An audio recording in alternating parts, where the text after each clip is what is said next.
യൂറിത്മിക്സ് അഥവാ പാട്ടിനൊരു നൃത്തം. വേനലവധിയുടെ ദിനങ്ങൾ കഴിഞ്ഞു.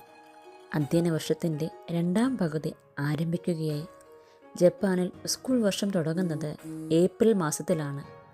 അവധിക്കാലത്തെ സമാഗമങ്ങളിലൂടെ മുതിർന്ന ക്ലാസ്സിലെ ആൺകുട്ടികളും പെൺകുട്ടികളുമടക്കം എല്ലാവരും കൊച്ചു ടോട്ടോയുടെ ഇഷ്ടക്കാരായി മാറിയിരുന്നു. വളരും തോറും അവൾ ടോമോഗാക്കുവിനെ കൂടുതൽ ഇഷ്ടപ്പെടാൻ തുടങ്ങി. മറ്റു സാധാരണ പള്ളിക്കൂടങ്ങളിൽ നിന്ന് എത്ര വിഭിന്നമായിരുന്നു ടോമോയിലെ പഠനവേളകളും രീതികളുമെന്നത് പ്രധാനമാണ്. മാത്രമല്ല, വളരെ കൂടുതൽ സമയം സംഗീത പരിശീലനത്തിനായി വിനിയോഗിച്ചിരുന്നു. ഏറെ വൈവിധ്യമാർന്ന സംഗീത പാഠങ്ങളുണ്ട് ടോമോയിൽ. അതിൽ പ്രമുഖമാണ് യൂറിത്മിക്സ്. അതിനായി ദിവസവും ഓരോ പീരീഡ് മാറ്റിവെക്കപ്പെട്ടിരുന്നു. താളബന്ധമായ ഒരു തരം അധ്യയന സമ്പ്രദായമാണ് യൂറിത്മിക്സ്. സംഗീതജ്ഞനും അധ്യാപകനുമായ എമിലി ജാക്യോറിയ ഡാൽക്രൂസ് എന്ന സ്വിറ്റ്സർലാൻഡുകാരനാണോ സവിശേഷമായ ഈ സമ്പ്രദായം വികസിപ്പിച്ചെടുത്തത്. 1904 അദ്ദേഹത്തിൻ്റെ പഠനങ്ങൾക്ക് പ്രചാരം സിദ്ധിച്ചു തുടങ്ങി. തുടർന്ന് യൂറോപ്പിലും അമേരിക്കയിലും ഈ താളാത്മിക പഠന രീതി വളരെ പെട്ടെന്ന് പ്രയോഗത്തിൽ വന്നു.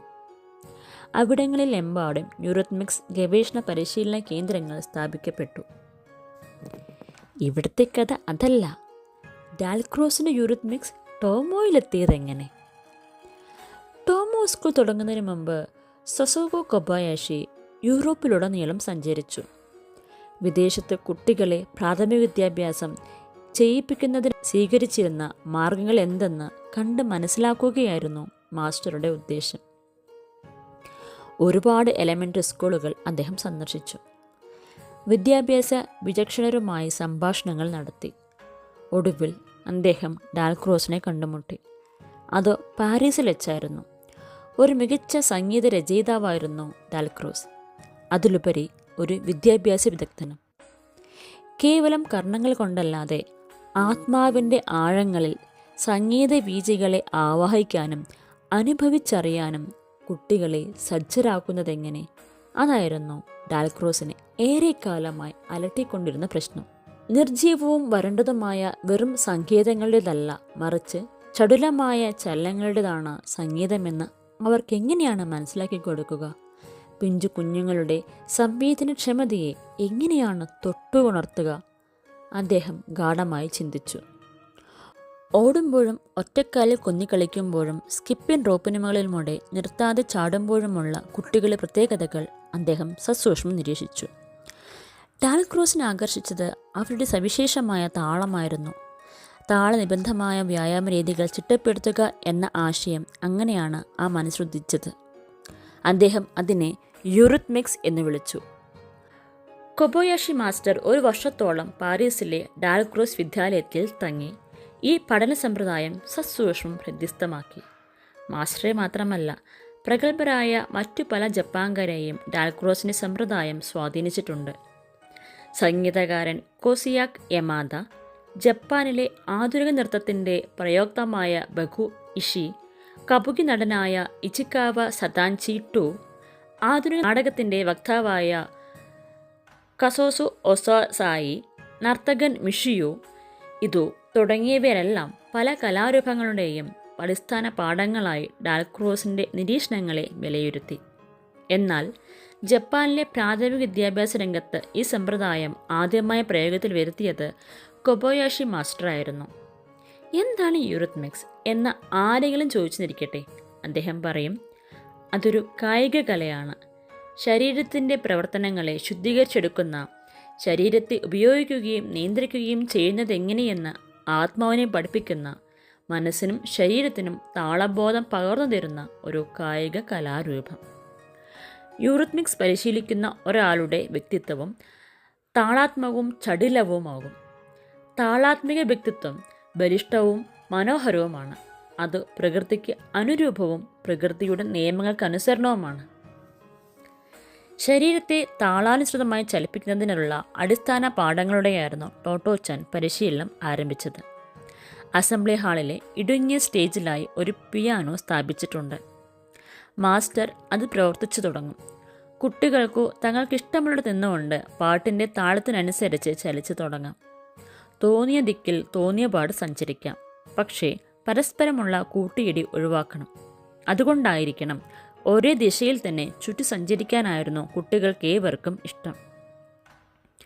താളം ഇരട്ടിക്കുകയാണെങ്കിൽ സഞ്ചാരത്തോടൊപ്പം അവർ സംഗീത സംവിധായകരുടെ മട്ടിൽ കൈകൾ ഉയർത്തുകയും താഴ്ത്തുകയും ചെയ്യും. പാദങ്ങളുടെ ചലനം ലളിതമാണ്. കാൽ ചുവടുകൾ കനപ്പിച്ച് വെക്കേണ്ടതില്ല. എന്നുവെച്ചു ബാലയിൽ എന്ന പോലെ വിരൽമേൽ നടക്കണമെന്നോ ഒഴുകി നീങ്ങണമെന്നോ അല്ല അർത്ഥം. ശരീരം പൂർണ്ണമായും അയച്ച് തളർത്തിയിടുക. പാദങ്ങളെയും വിരലുകളെയും അവയുടെ വഴിക്ക് വിടുക. അതാണ് മാസ്റ്ററുടെ നിർദ്ദേശം. ശരിയെന്ന് തോന്നുന്ന ഏതു രീതിയിലും നടക്കാം. പക്ഷേ അതിൻ്റെ സ്വാഭാവികത വളരെ പ്രധാനമാണ്. താളം 3 മാത്രം വീതമായിരുന്നിരിക്കട്ടെ, കുട്ടികൾ തങ്ങളുടെ കരചലനങ്ങൾ അതിനനുസരിച്ച് മാറ്റുന്നു. മുറുകുന്ന താളത്തിനനുസരിച്ച് നടത്തത്തിൻ്റെ വേഗത കൂട്ടുകയോ കുറയ്ക്കുകയോ ചെയ്യുന്നു. 6ാം കാലത്തിനനുസരണമായ കരചലനങ്ങൾ വരെയാണ് കുട്ടികൾ പഠിക്കേണ്ടത്. അതത്ര എളുപ്പവുമല്ല. 4ാം കാലം തികച്ചും ലളിതമാണ്. താഴേക്ക് 1, വട്ടത്തിൽ 2, ലിരുപുറ 3, മുയരോട്ട് 4. താളം 5ാം കാലത്തേക്ക് കടന്നാലോ? താഴേക്ക്, വട്ടത്തിൽ, മുന്നോ, തിരുപുറ, മുയരോട്ട്. ഇനിയാണ് 6 മാത്രം. താഴേക്ക്, വട്ടത്തിൽ, മുന്നോട്ട്, വട്ടത്തി, ലിരുപുറ, മുയരോട്ട്. ഇങ്ങനെയാണ്. ഓരോ അടുത്ത താളവേഗത്തിലും സംഗീതം കടുപ്പമേറും. ഏറ്റവും കഠിനം മറ്റൊന്നാണ്. പിയാനോയിലെ കാലം മാറിയാലും ഞാൻ പറയുന്നത് വരെ നിങ്ങൾ പഴയ താളത്തിൽ തന്നെ സഞ്ചരിക്കുക. ശ്രദ്ധിച്ച് കുറുകു പിടിച്ച ആ അഭ്യാസത്തിനു മുമ്പ് മാസ്റ്റർ മുന്നറിയിപ്പ് തരും. ഇരട്ട മാത്രയിൽ കുട്ടികൾ ചലിച്ചുകൊണ്ടിരിക്കുകയാണെന്നിരിക്കട്ടെ, പെട്ടെന്ന് പിയാനോ 3ാമതിലേക്ക് പ്രവേശിക്കുന്നു. 3 താളത്തിൻ്റെ ഇടവേളകളിൽ ശ്രദ്ധിച്ചുകൊണ്ട് കുട്ടികൾ ഇരട്ട താളത്തിനനുസരിച്ച് സഞ്ചരിക്കണം. വലഞ്ഞത് തന്നെ, പക്ഷേ അത് കുട്ടികളിൽ ഏകാഗ്രത വളർത്തുമെന്നതാണ് മാസ്റ്ററുടെ അഭിപ്രായം. ഇനി താളം മാറ്റിക്കോളൂ. ഒടുവിൽ മാസ്റ്റർ ഉച്ചത്തിൽ അനുവാദം തരും. ഒന്നാശ്വസിച്ചുകൊണ്ട് ചലനം 3ാം കാലത്തിലാക്കാനുള്ള തന്ത്രപ്പാടാണ് പിന്നെ.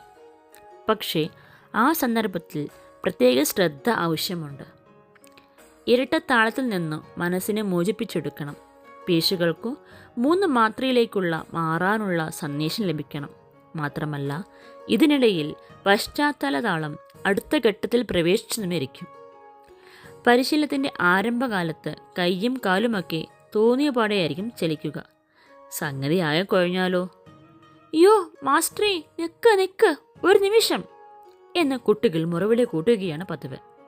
പക്ഷേ നിരന്തര പരിശീലനത്തിലൂടെ ചലനങ്ങൾ അടുക്കും ചിട്ടയുള്ളതുമായി മാറുന്നു. പിന്നെ കാര്യങ്ങൾ അനായാസമാണ്. മനോധർമ്മം അനുസരിച്ച് വ്യത്യസ്തമായ രീതികൾ സ്വയം ആവിഷ്കരിക്കാൻ കൂടി അവർ പ്രാപ്തരാകുന്നു. അതോടെ സംഗീതാത്മചലനം അവർ ആസ്വദിച്ചു തുടങ്ങുകയായി. സാധാരണയായി ഓരോരുത്തരും ഒറ്റയ്ക്കാണ് പരിശീലിക്കുക. എന്നാൽ ചിലപ്പോൾ 2 പേർ ഒന്നിച്ചായിരിക്കും. സംഗീതം 2ാം കാലത്തിലായിരിക്കുമ്പോൾ അവർക്ക് വേണമെങ്കിൽ കൈകോർത്ത് നീങ്ങാം, അല്ലെങ്കിൽ കണ്ണടച്ചു പിടിച്ചു നടക്കാൻ ശ്രമിക്കാം. യൂറിത്മിക്സിനിടയിൽ നിരോധിക്കപ്പെട്ടിട്ടുള്ള ഒരേയൊരു കാര്യം പരസ്പരമുള്ള ചർച്ചയാണ്. ചില ദിവസങ്ങളിൽ അധ്യാപക രക്ഷകർത്തൃ സമിതിയുടെ യോഗമുണ്ടായിരിക്കും. അന്നേ ദിവസം അമ്മമാർക്കു ജനലിലൂടെ എത്തിവലിഞ്ഞു നോക്കി ഈ മനോഹര ദൃശ്യം കാണാവുന്നതാണ്. പിയാനോയുടെ നാദവീജികൾക്കനുസരണമായി കൈകാലുകൾ അനായാസം ചലിപ്പിച്ച് കുട്ടികൾ ആഹ്ലാദത്തോടെ തുള്ളിച്ചാടി നടക്കുന്ന ഹൃദയഹാരിയായ ദൃശ്യം.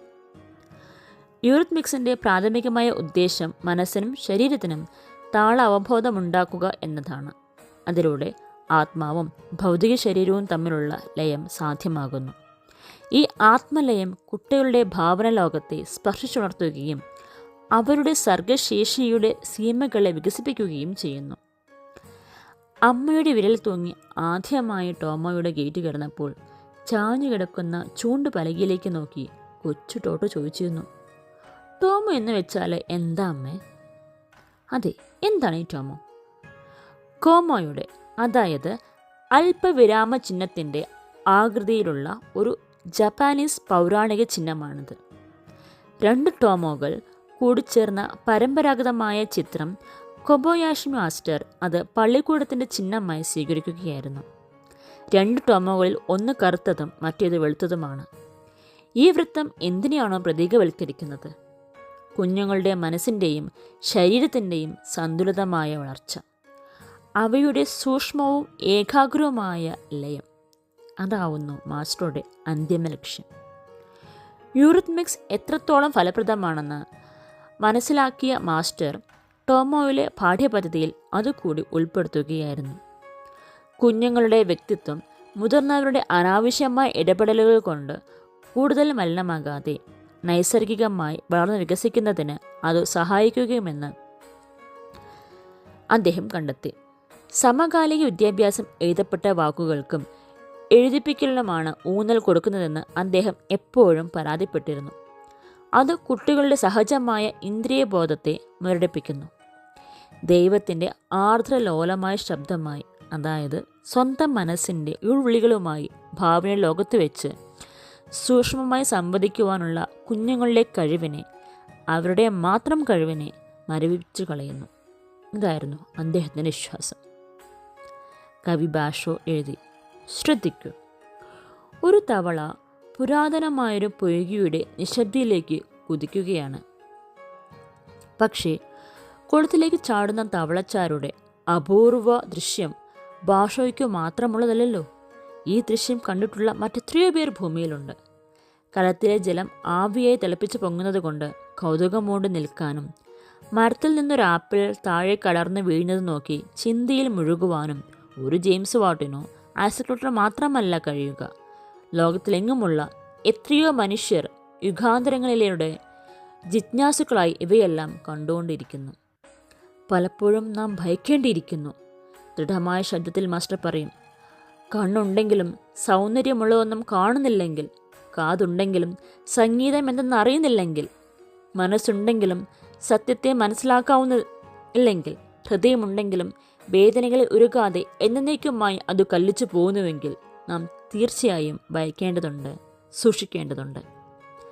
നഗ്നപാതരായ തുള്ളിക്കളിക്കുമ്പോൾ ഇസഡാറോ ഡങ്കറ്റിനെ പോലെ താളം ചവിട്ടി നടക്കുമ്പോൾ ടോട്ടോച്ചാൻ നിറഞ്ഞ് ആഹ്ലാദിച്ചിരുന്നു. ഈ പാട്ടിനൊത്ത നൃത്തം പള്ളിക്കൂടത്തിലെ ദൈനംദിന പാഠങ്ങളിൽ നിന്നാണെന്ന് അവൾ ഒരിക്കലും ഓർത്തതേയില്ല.